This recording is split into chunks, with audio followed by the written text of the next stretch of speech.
you're going to be tuning into this weekend's fight, here's a tip. Check out my partners at DraftKings Sportsbook. Upgrade your fight experience this weekend with the official sports betting partner of UFC. Are you new to DraftKings? Check this out. New customers that bet just $5 will instantly get $150 in bonus bets. Download the DraftKings Sportsbook app right now. Use the code SONNEN. DraftKings, the crown is yours. That's right. New customers can bet just $5 on anything and receive $150 in bonus bets instantly. DraftKings is giving new customers a shot to get in on the action all night long. If sports betting is not yet available in your state, don't worry. DraftKings is the one-stop shop for all things daily fantasy where you have the chance to win cash prizes. Don't miss out on all the action this week at DraftKings. Download the DraftKings app today. Sign up using dkng.co/Sonnen or through my promo code SONNEN, only at DraftKings Sportsbook. Early morning over here. I'm in Tacoma. Just spoke with Daniel Cormier. He is in Perth. And got my coffee. Everything's going my way. Got my number one boy over here. And I open a headline, and I want to read this to you guys. This was compelling. This really had me. Dricus Du Plessis, former opponent, tells Israel Adesanya how to beat him at UFC 305. All right. So I click on that. I'm thinking, well, who's the former opponent? It turns out it's Darren Till. And Darren Till is giving some advice. Okay, and again, this is Darren Till to Izzy. I want you guys to hear this. Got some advice for Izzy on how to fight DDP on Saturday. Lots of feints. He reacts, talking about DDP. He reacts to them, and he throws from the heels. A lot of people call that your back foot, or while you're going backward, there's less power is Darren's point from that. They can also be a little bit wilder shots. He says, then you step back, have a look, and either go for the punch combo or knee, maybe even a kick. Till began to explain on Twitter. You're a high-level striker. This is Till talking to Izzy. So you know what I'm going on about. As he rushes in, do what you get against Rob, and I the same. Yours knocked Rob out, whereas mine didn't, but DDP will rush in instead of standing back or going back like most of these silly, stupid strikers do. Stand your ground and just hit him, either again with punch combo or even with a knee up the middle. Now, I like Darren Till in this capacity, I've got to tell you. Like that is a very good analysis from Darren Till. And Darren Till is an excellent fighter. I think he's a better striker than he is anything else. I think if you go back and you just see Till's his big breakthrough moment when it was against Cowboy Cerrone, I think that you really would agree with me. And it was interesting that Till did this. I mean, at some points there, he was showing humility, saying, you know, your strike put him down, whereas mine didn't. He's weighing in to a fellow fighter, and he's doing it publicly, right? I mean, he's publicly now cheering for Izzy. And I find that to be interesting. And I like this Till. I like the aggressive Till.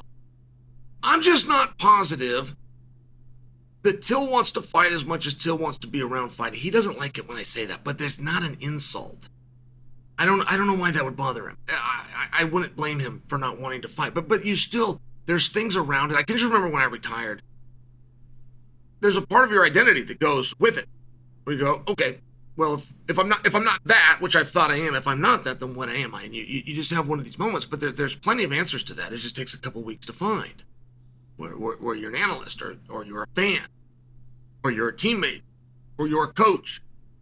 And I'm only sharing for you, like Darren Till's knowledge and what he went through to gain that knowledge. And he really expresses this here. Like, this is a fantastic analysis. And a lot of people are going to read that and not know what he's talking about. He even alludes to that. He says, you're a fighter, so you'll know what I'm going on about, right? That's British speak for you'll know what I'm talking about. But he's talking about feints, and feints are a very big deal. I can share with you, I had 7 professional fights. So this doesn't even include my amateur career. And they were meaningful opponents. Trevor Prangley a couple of times.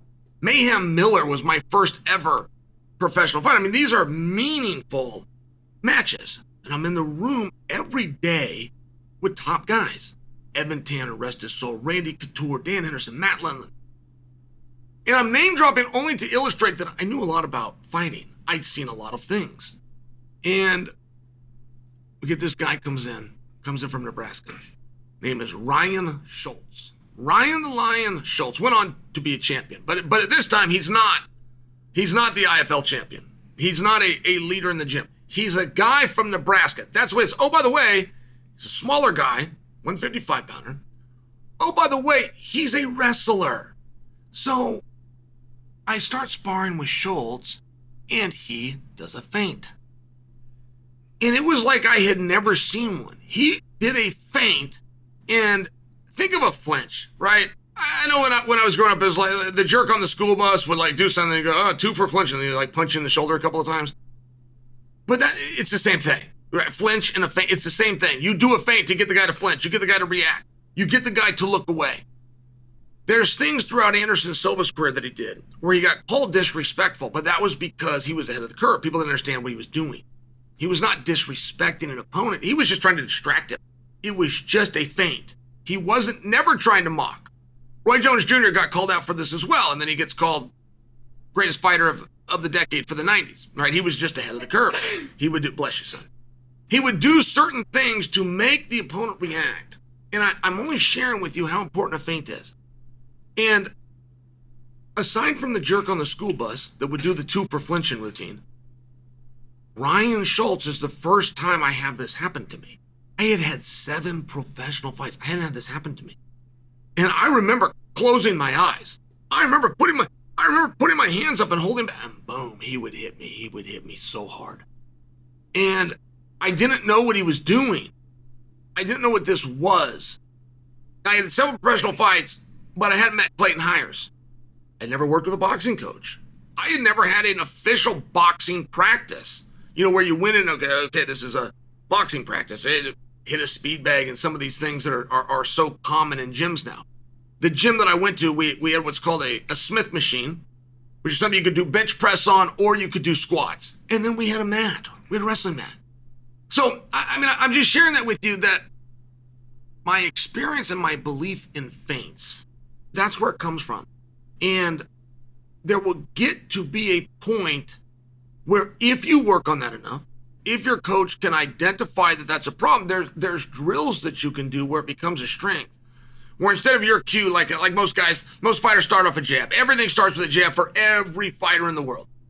And it was one of the things that made Fedor so effective. It's one of the things that made Vitor Belfort so effective. They started things with a cross. They were only a couple of fighters that I can even think of. And I tell you that because everything gets the party started, right? Everything gets the fight going. And then it starts to become muscle memory. And there is ways that you can work once you have a coach that identifies this, that when your opponent feints, when your opponent flinches at you, as opposed to closing your eyes, just like the kid on the school bus that got 2 for flinching from the bully, or just like I did day after day to Ryan Schultz when I didn't even know what he was doing to me. I didn't even know I was, boom, drill me. There's things that you can do drill-wise to train your body that's when you go. When the other person feints at you, when the other person flinches at you, boom, that's when you fire. But if you don't work on that, if you are not extremely disciplined, that is not a skill you will be equipped with. And it does not matter how good you are. It doesn't matter if you had 7 professional fights. Trevor Prangley and Mayhem Miller were on that list. It does not matter if you're the UFC champion. If you have not drilled, it is a very big deal. And you can't always tell by sitting and breaking down tape. You can't. Sometimes you got to be in there with the guy. And sometimes you'll want to rematch with the guy because you'll learn it. And you didn't exploit it that night. Darren Till just handed this information out. And that is something, I've never noticed it. I have never noticed. Guys over time had studied Chuck Liddell. And Chuck, in a period of time, was truly the best in the world. We've only had that happen a couple times in the sport. Like, it's always been debated, right? This guy's coming here and you haven't fought that guy yet. Frank Shamrock, Chuck Liddell, GSP, kind of the few guys that have truly established that they were the best in the world. But somebody did come out and they identified that Chuck does not throw his power hand until he blinks first. It's just a mannerism. It was like poker. It was a tell. And guys have claimed that they later exploited that. I'm just sharing with you, there's more on this tweet from Darren Till. There's more of this little piece of advice. And the hay is very much in the barn, right? It's fight week. These boys are in Perth.